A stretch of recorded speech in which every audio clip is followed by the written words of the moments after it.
Conciencia forense.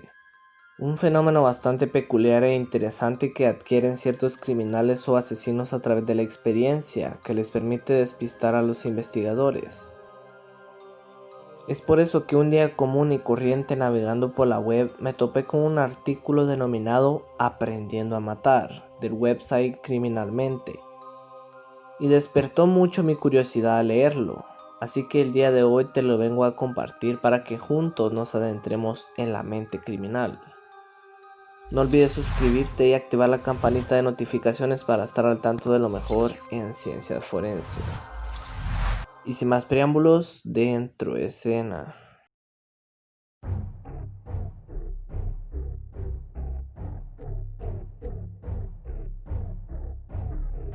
Son las 2:40 de una fría madrugada de invierno.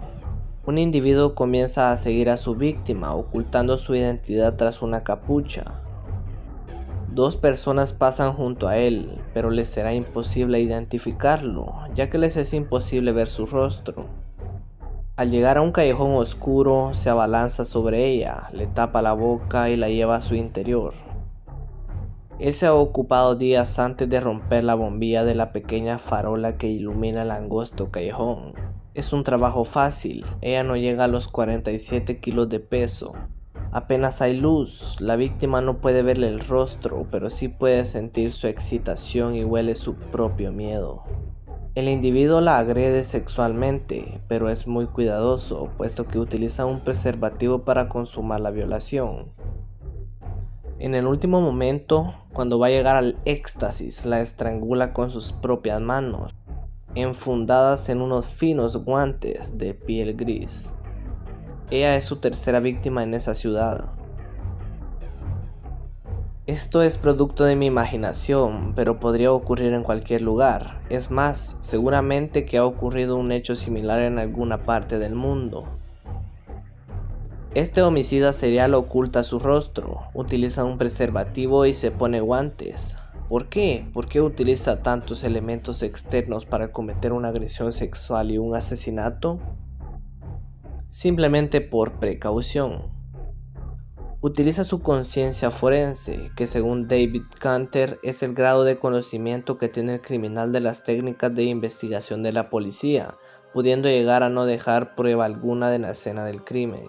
Los actos de precaución o conciencia forense son todas aquellas acciones que el agresor o el asesino realiza antes, durante y después del crimen, de modo consciente con un claro objetivo: ocultar, engañar y desorientar a los investigadores respecto a cómo sucedieron realmente los hechos, para así evitar su identificación y detención. La ausencia de determinados indicios o rastros que deberían ser hallados en la escena del crimen indica a los investigadores que la escena puede haber sido alterada.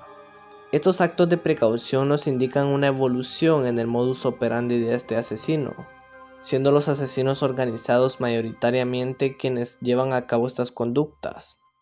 Según el FBI, estamos ante sujetos que dejan muy pocas evidencias a los investigadores. No se han de confundir los actos de precaución con aquellos actos que también llevan a cabo el asesino o el agresor con la intención de amañar la escena del crimen, sobre todo cuando comete un solo asesinato o una sola agresión. Amañar o simular la escena del crimen está muy relacionada con los actos de precaución, solo que la simulación en este caso supone una alteración mucho más compleja, planificada y global de la escena del crimen por parte del agresor. No se trata tanto de eliminar indicios como de alterar los indicios para dirigir a la policía a líneas de investigación equívocas y evitar así entrar en la lista de sospechosos. El agresor manipula los indicios y añade rastros para que parezca la escena de otro crimen distinto al que realmente sucedió. Por ejemplo, un marido que mata a su mujer y simula la escena de un robo en la casa con el resultado además de la muerte de su esposa, o un sujeto que comete un asesinato pero este se presenta ante los ojos de la investigación policial como un accidente de tráfico. En este caso debe haber un examen minucioso de la escena del crimen, de la víctima y del comportamiento criminal. Garrido establece que la escena amañada o simulada es un tipo de acto de precaución, pero que abarca muchos tipos de conductas. Los actos de precaución pueden indicar, atendiendo a su clase y a su complejidad, qué nivel de conocimiento en cuestiones médicas, forenses, policiales, químicas, etc. tiene el asesino o el agresor, de modo que nos da información del nivel de perfeccionismo, planificación o improvisación del sujeto activo en el momento de la comisión del ilícito penal. Esta conciencia forense se va adquiriendo con el tiempo, se va desarrollando y perfeccionando tras la experiencia adquirida por el individuo.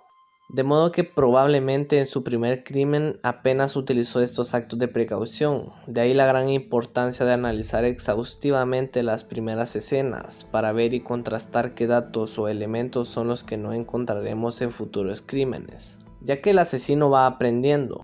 Quizá las proliferaciones en la actualidad de series televisivas sobre investigación forense y criminal como CSI, Mentes Criminales, etc., aportan ideas y estrategias a los criminales novatos, aprendiendo de ellas y utilizando así determinados actos de precaución, que en otro caso les llevaría mucho más tiempo aprender. Es decir, se les está ofreciendo información de qué deben y no deben de hacer si están planeando cometer un delito. De todos modos, esto no es una novedad. Recordemos que el señor Arthur Conan, padre del enigmático detective Sherlock Holmes, describía con minuciosos detalles mucho de lo que ahora conocemos como actos de precaución. ¿Qué conductas pueden ser consideradas como actos de precaución? Estos son algunos ejemplos de ello. Cambiar su aspecto físico mediante una máscara, un disfraz, ponerse una peluca o teñirse el pelo. Buscar la oscuridad para cometer el crimen. Buscar un lugar adecuado para llevar a cabo su asesinato, un callejón, un bosque, una nave abandonada, etc. Seleccionar a víctimas totalmente desconocidas, de modo que al realizar el perfil victimológico de la misma no salga en la lista de personas conocidas por ella. Utilizar guantes, utilizar preservativos, anotar la identidad de la víctima para intimidarla y que no denuncie, sobre todo en los casos de agresiones sexuales, quemar el cadáver, incendiar la escena del crimen, limpiar la sangre de la víctima y muchos otros ejemplos que te puedo dar. El 24 de septiembre del 2014 finalizó la operación Candy y se arrestó al pederasta de Ciudad Lineal de Madrid. Tras los dos primeros abusos a unas niñas de 9 y 6 años, la prensa publicó que desde un punto de vista criminológico, el hecho de que el agresor narcotizara y bañara a sus víctimas tras abusar de ellas mostraba la conciencia forense de este pederasta. Es decir, el agresor era consciente de lo que los criminólogos y criminalistas conocemos como principio de Lockhart. De modo que sabía perfectamente que su interacción con las niñas dejaría rastros suficientes para ser identificado, arrestado y condenado. Podemos afirmar, por lo tanto, que la conciencia forense es la capacidad que tiene el agresor o el asesino para evitar ser relacionado con la escena del crimen, a través de la ausencia de evidencias dejadas en dicha escena o en el cuerpo de la víctima.